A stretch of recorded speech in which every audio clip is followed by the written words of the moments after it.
Hey, what's up, Emmaus? Welcome to the warehouse. It feels good to be talking to you guys tonight from the warehouse, and hopefully soon we will all be back in this room meeting together. But for tonight, we wanted to bring you the message and the announcements from the place that you know best. So let's dive right in. I got a few announcements for you guys. The first one is graduating seniors. We've got something for you. I know you probably can't read this, it's probably too far away. But we have a drive-through graduation celebration on May 30th at 1 p.m. It'll actually be from 1 to 1:30 for people driving through. But if you are a graduating senior, we want you to sign up. You have to sign up to participate because we just want to celebrate you like crazy. So all you can do, you can either click the link down in the description below, or you can text the key phrase Emmaus grad to 56316, and then you'll be able to register for that. Tell your friends, your family, everyone you know to come and drive through between 1 and 1:30 p.m. on that Saturday so they can celebrate you. We are so excited about it, and we're bummed you guys can't have a regular graduation, but we want to celebrate you anyway. Another announcement we've got, our D-Team applications are out. D-Team consists of two kind of separate sub-teams. We've got our worship team and our serve team. Worship team is for both middle school and high school. You can apply to be part of our worship band. We really hope you do that. We're looking forward to having some new folks on the team next year. And then serve team is for our high schoolers. That includes you incoming 8th graders. You can sign up. Really, it's a way to grow deeper in your faith, help be a part of the core of the Emmaus community. You get a mentor, all that kind of stuff. It is really, really great. With that being said, that's our announcements tonight. Don't forget, there's going to be the small groups are going to be in Zoom afterwards. There's a link to the lobby. You can join that at any point tonight during the talk, and we'll throw you into your small group. If you join afterwards, bear with us for a couple minutes as I keep throwing everybody into small groups. It takes just a minute. There's also a link down there for notes, things like that. But hey, let's go ahead and jump into some worship from our Emmaus worship team.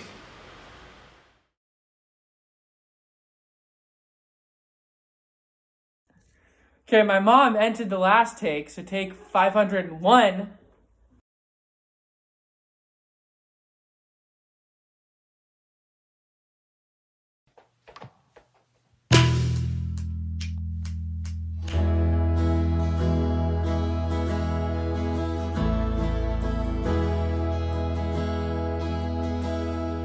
I searched the world,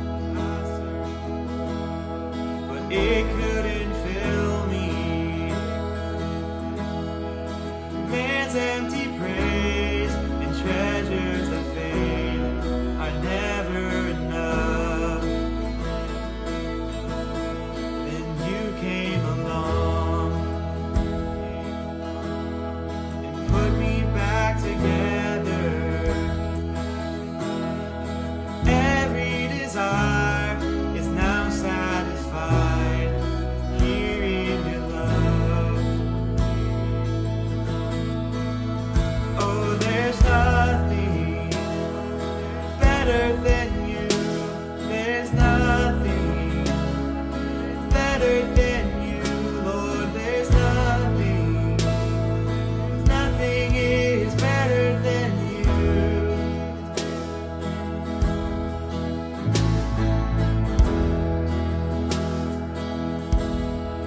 I'm not afraid to show you my weakness, my failures and flaws. Lord, you've seen them all, and you still call me friend. 'Cause the God of the mountain is the God of the valley. There's not a place your mercy and grace won't find me again. Oh, there's nothing better than you. There's nothing better than you, Lord. There's nothing. Nothing is better than you. Oh,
turn bones into armies. You turn seas into highways. You're the only one who can. You're the only one who can. Oh, there's nothing better than you. There's nothing better than you, Lord. There's nothing. Nothing is better than you. Oh, there's nothing better than you. There's nothing better than you, Lord. There's nothing. Nothing is better than you.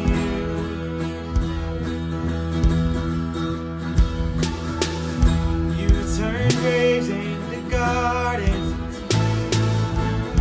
You turn bones into armies. You turn seas into highways. You're the only one who can. You turn graves into gardens.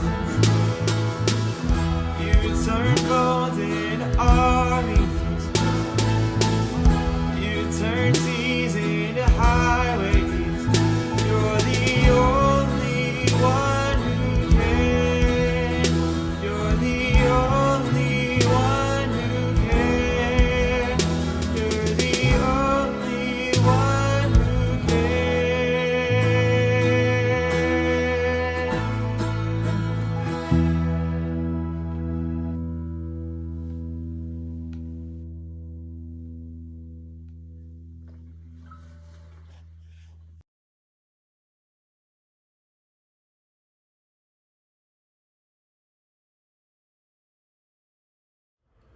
Hey Emmaus, and welcome back to our series this week, Quarantine Questions. And as Mason said in the announcements, welcome back to the warehouse. We miss you guys. We wish we were here doing our talk on a normal Wednesday night, but we're glad that you could join us tonight. And we're in this series, Quarantine Questions, where we've been asking during this time some tough questions. Things like, why did this happen? When is it going to be over? When it is over, are things going to look normal? And these questions during quarantine lead us to even deeper questions about our mental health.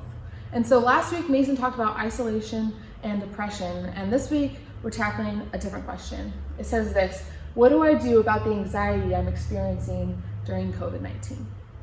Yeah, tonight we're going to be tackling anxiety. And for some of us, this is a daily thing we deal with, fighting that anxiousness and that paralyzing feeling on the day-to-day as we experience life. And others, it might be something that you only deal with on occasion, when a big event is coming up, or a test is coming up next week, or you have a big decision coming up, and that anxiousness that rises during those times. But regardless of how often you experience anxiety, and then how severe on the spectrum you experience it, we all experience it, right? My hope and my prayer for you tonight is after this talk, you'll be equipped to do three things. One, you'll be able to name your feelings and emotions and that experience that is anxiety itself, be able to put a name to it. It's anxiety. The second thing is that you'll be better equipped to fight it and combat it with some biblical truth tonight. And then third is that you will be able to reach out and get help when you need it. So that's what I want to be able to do tonight. And so as we start tonight, I wanted to read you guys a familiar passage, something that you might have heard before, but if not, I want you to be able to look at this passage in the future and see it as a roadmap to how to help combat anxiety, some tools and keys that we can look at. So it comes out of Luke 8:22-25, and it says this: one day Jesus said to his disciples, "Let us go over to the other side of the lake." So they got into a boat and set out. As they sailed, he fell asleep. A squall came down on the lake so that the boat was being swamped, and they were in great danger. The disciples went and woke him, saying, "Master, Master, we're going to drown." He got up and rebuked the wind and raging waters. The storm subsided, and all was calm. "Where is your faith?" he asked his disciples. In fear and amazement, they asked one another, "Who is this? He commands even the winds and the water, and they obey him." Right, in this passage, I can guarantee the disciples were feeling anxious. Whether it was severe anxiety or just fear, they were anxious inside because of what was going on around them.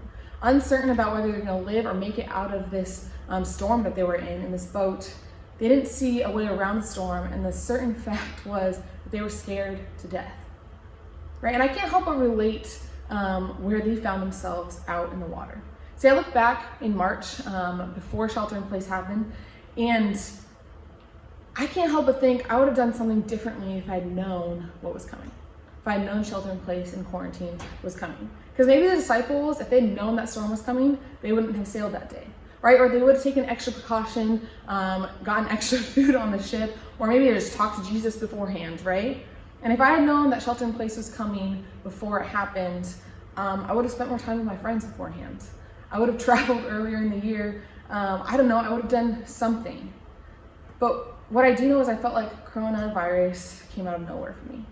Like that storm on the sea that the disciples faced, it came out of nowhere. Within a few days, it went from that thing that we joked about on the other side of the world to the thing that we wish we had never even heard of, right? And it was like a storm that took over, and ever since then, it's been tossing our emotions and well-being back and forth like the waves ever since. But if we look at this passage, I think that we can start to see ways we can understand and then combat our anxiety that we're facing right now in quarantine, whether it's new for you or it's the same old story. There's things that we can do. You see, one of the staple traits of experiencing anxiety is this feeling or concept that you're losing control of something. Something is beyond your control, and that anxiety kicks in. It's a physical and mental response to that loss of control, and your body and mind thinking you're not safe in the midst of that loss of control, right? So what if we did something super simple to take a step towards combating anxiety, or at least try to practice it? So that's first thing is we have to release control, right? Because right now, I don't feel like I have a lot of control over anything. I can't control the outcome of this whole situation, the circumstances around me, and they're bigger than me, and I can't control it, and I hate it, guys. Like, I hate it. I don't have an influence in what's happening around me. And then worry starts to set in that things won't go the way I want soon. And as worry sets in, anxiety begins to take over. But you see, when we try to hang on to control or control people or situations or outcomes, when we don't fully hand them over to the one God in control of everything, it's kind of like saying that we don't trust God with what's happening around us. Even Jesus asked his disciples, "Where is your faith?" Knowing that faith is trust in action. Faith is trust in action. We have to start letting go and releasing control of the things that, hate to break it to you, you didn't even have control over in the first place. Right? The only thing we can control is how we walk with God in faith and trust along the way. And honestly, this should be a relief to us, because being in control is a scary task. It's a big job, and it's too hard and too much to consider. And honestly, we have enough to handle and worry about as we just face each individual day as it is, without having to worry about the weight of the world or the future of coronavirus on top of it. And as I've been in this season of quarantine, I have had a verse that's been kind of a life verse for me in a lot of ways. It's not always my top favorite, but it's always in the top front of my mind. And it comes out of Matthew chapter 6. And it says this. It says, "Therefore, do not worry about tomorrow, for tomorrow will worry about itself. Each day has enough trouble of its own." See, this verse and then actually this whole passage and chapter is huge for me. It talks about how the lilies of the field and the birds in the air, they're taken care of by God. Why won't he do the same for you, his beloved creation, who is made in his image? Right? We don't need to worry. And the reality is my personal anxiety that I experience at times has spiked during this quarantine time. And I have to take it one day at a time, just a day in front of me, trusting God in that process, because I can't look forward. It's too vast, it's too unknown, it's too scary, and it freaks me out. So shelter in place, I have to kind of take it one day at a time, the day in front of me, and I give God the rest, and then also give God that day that I'm taking in front of me as well. And I don't know who saw the message on Sunday in church, but Dina Davidson spoke for our campus, and she referenced John Eldridge and a prayer of pause that she does. And it's funny because when she was talking that Sunday, I actually do the same thing. There's even an app for it. It's called Pause. And Anna Hopkins, my co-sherpa, actually recommended it to me. And there's this simple prayer of surrender that helps me when I'm anxious. And it just says this, it says, Jesus, I give you everyone and everything to you. And you just repeat that a few times in this 1 minute pause prayer. It's a tough prayer, even though it's short, simple, and sweet, right? Let go, trust, repeat. That's the first step in helping fight anxiety. It's not a perfect step, it's not an easy step, but we have to start to release control. And once we do that, it's important that we follow it up with another step of faith, and that is this: say no to fear. For me, fear and anxiety go hand in hand a lot, and maybe that's not your experience, but fear of your life, whether it's your body or mind telling you that you're in trouble when you are anxious, fear is present, right? And when we don't release control of the situation, circumstance, whatever it is, we actually are then allowing fear to control ourselves. And right now, today, I personally have to tell myself to say no to fear. Because I have to practice letting go of control, because if I don't, I realize that my inability to determine my circumstances around me and control what's happening, it makes me scared. And that scared feeling, it turns into fear for me because I don't have control over my outcomes.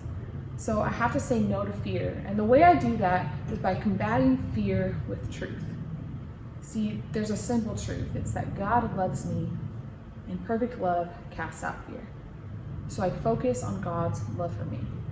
See, the thing about anxiety is this: most often anxiety spikes when we are living in a false reality. So maybe you have an anxious feeling, but it starts to escalate pretty quickly and kind of spiral when all of a sudden we have that thought that gives us anxious feelings, which we all have those, right? And some people are good at dismissing them and move on, and they don't experience that deeper anxiety. But some of us do, and it's because we begin to live in a false reality. What happens is we start creating this false scenario and play out the scenario in our heads to the point where we have a really destructive end thought, right? And that is where our fear is rooted in. There's real concerns when you're anxious, right? You might have a real concern in front of you. Like, for example, a test. A lot of people have test anxiety, right? And so you get nervous and anxious before a test. But then your anxiety can spike when you're like, if I don't do well on this test, then I will not get a good grade. If I don't get a good grade, I won't pass the class. If I don't pass the class, I won't go to college. If I don't go to college, I'm gonna live on the streets or something like that, right? That's a small example of what anxiety looks like when it spirals. And then all of a sudden you're finding that end thought that is really overwhelming and all consuming. When the reality is we have to combat anxiety at the beginning with truth. So as it begins to take over, we're living in that false reality. We have to start doing this. Realize that we are not God, so we don't know what the outcome is, and we can't worry about the 10 steps in front of us or even the thing right in front of us, because God is with us. Speaking from personal experience on both anxious feelings and actual anxiety attacks, which I have had before, the best way to fight anxiety is with truth. We have to ground ourselves in truth. And sometimes that literally has to happen on a physical level, but then also on a mental level, and then also on a spiritual level. This is important. In Deuteronomy 31, that's the last point, ground yourself in truth. And this comes out of, for me, Deuteronomy 31:8, and it says, the Lord himself goes before you and will be with you. He will never leave you nor forsake you. Do not be discouraged and do not be afraid. See, when we let go of control and give it to God and choose to say no to fear in that moment of anxiety, we have to walk by faith in the truth of who God is and who he says that we are. But the thing is we're forgetful people. Sometimes we need to remind ourselves out loud who God is and the fact that he is with us. Like the disciples themselves forgot who God was. They'd seen miracles before, and yet they were still caught up in fear and amazement at what was happening, and they experienced that anxiety, and they were with Jesus. They actually physically had Jesus with them, and they still experienced fear. We have God with us, on our side. He is with us. He never leaves us or forsakes us. But sometimes we have to remind ourselves of that, because we can get caught up in that anxiety instead. And we have to remember who God is. And one of the ways that I've been doing that is through worship music. When I'm feeling really anxious, I'll listen to something. And one thing in particular that's been really helpful for me is The Blessing by Elevation Worship. It says things like this. It says, may his presence go before you and behind you and beside you, all around you and within you. He is with you. He is with you. In the morning and the evening, and you're coming and you're going, and you're weeping and rejoicing. He is for you. He is for you. God is with you. And that's a really great first step of combating fear, is knowing that God of the universe is with you in the midst of your anxiety, in the midst of your fear. We have to hold on to that truth. You're not alone. He has good things for you and a plan for your life. And when you're overcome with anxiety, like literally even during a panic attack situation, you have to ground yourself in reality. On like a physical level, experiencing anxiety attacks is really terrifying because your brain literally tells you that you think that you're dying or that you're in danger. And you have to combat that with truth, because that's not the reality that's happening. It's just that your mind is fixated on an anxious thought that then creates a panic attack situation, and your body is in fight or flight mode. And so you ground yourself in reality. Like you literally feel your fingertips, you feel your feet in the ground, you feel your surroundings, you feel the cool air. Like you have to remind yourself of these physical realities that you're actually in. And the same thing goes for the spiritual reality. Sometimes we have to remind ourselves and ground ourselves in truth of who God is. We need to do the same for our spirit. We must ground our truth in what God speaks to us through his words and give it all to him. He can handle it, guys. He can carry your burdens, your anxiety, your anxious thoughts, and in return, he gives us rest. We don't have to live a life attempting to control our surroundings, our circumstances, and the situations of tomorrow. The unknown shelter-in-place extension, it doesn't have to produce anxiety in you. The family situation you find yourself in that's producing anxiety and stress and worry, it doesn't have to give you anxiety in that moment every time. Your finals coming up in the next couple weeks, they don't have to control your mental state or emotions. And you've got this. And you know why? Because God has you. Earlier I mentioned that there's 3 things that I wanted to tackle in this talk. And we named what anxiety is, how to combat it with truth. But I wanted to take a moment to talk about that 3rd thing that I said, which is be ready to ask for help when you need it. Everything I just mentioned about releasing control, combating fear, and being rooted in truth, those are all good biblical steps to fighting anxiety. But sometimes we can't do those things on our own. And Mason shared this truth with you guys last week, and I literally just copied it because it's still true, not just for loneliness and depression, but also for anxiety. It's that your faith is not weaker than someone else's because you need medical help. Your faith isn't smaller or weaker or meaning you have problems or issues that are abnormal, and it doesn't make you less of a strong person to be dealing with anxiety that is bigger than just yourself, that you need to reach out and have help. Whether it's counseling, whether it's medicine, there are things that we can still do to reach out for help. Faith doesn't make anxiety magically disappear and go away. I do want to emphasize, I believe in a God that is bigger than the anxiety that we face. I believe he gives us tools through scripture to combat that, that we can actually be able to work through our anxiety at times. But I also know from personal experience, sometimes we need help. We can't just rely on ourselves and reading scripture and praying to God. Sometimes we need to seek help. We can't pray our faith anxiety out of our lives sometimes. And so if that's where you find yourself tonight, you haven't been able to combat it on your own, I want to encourage you to do one thing tonight, and that's ask for help. In your small groups, talk to your Sherpas about what you're struggling with. Reach out for help. Your Sherpas, Mason and I, we want to help you guys by getting you help. Whether it's us meeting with you and talking through it, and then probably recommending that you go to counseling or get some help that way, we want to be there for you. And Mason mentioned this last week as well. Counseling doesn't need to and shouldn't have this negative stigma with it. The reality is it's super beneficial when you can't tackle your issue on your own, right? I know I can't. If you don't believe me, I'll tell you this. For the last couple of years, I've been going to counseling on and off for some anxiety that I face in my life, right? And I've seen this counselor on and off, and if I can be honest with you guys, when quarantine started, I wasn't doing very well. That my anxiousness like really started to spike and go up, and so I decided to go back consistently seeing my counselor during this time because I needed the extra help. I needed someone who could walk through these steps with me. I tried to do that on my own, the stuff that I'm teaching you today, but it doesn't magically solve everything if you're facing some strong anxiety. And so seeing a counselor to walk through that with you, to help bring some healing and some health to your mental health, that's not a bad thing. So I got help. And now I'm better equipped to like work through and face that anxiety on the times when I'm not meeting with my counselor. And so I'm personally advocating for you tonight to ask for help if you need it. Trust me. Start by walking through it with God and then reach out for help when you need it.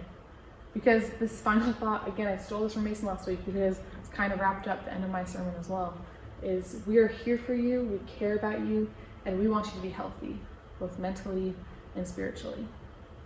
We serve a God who's bigger than the anxious thoughts, the anxiety that we face, and I believe that to be true. So know what it is, combat it with truth from the Bible, but then also get help when you need it. Guys, it's gonna be okay. We're all gonna be okay. God's bigger than this. You just have to start to walk through that truth together. Would you guys pray with me? God, thank you that you are with us, that you go before us and behind us and beside us. God, that you're in us and that we can turn to you with the anxiety that we face, the anxiousness that takes over our minds and bodies at times. God, that we can trust you with that. And tonight, I just ask that you would stir in the hearts of those who need to ask for help to reach out. To not feel shame for any anxiety that they face, God, but instead have a willingness to step out, to reach out for help because it's not a bad thing. God, you built us for community and relationship, and we can help each other through things we're facing, especially in a time of quarantine where we're isolated and it's already tough enough. So I just pray that you would begin to heal the anxiety in our lives. We love you. We give you this time. Amen. Hey guys, go ahead and join the Zoom link below and get into your small group tonight. Have a good one.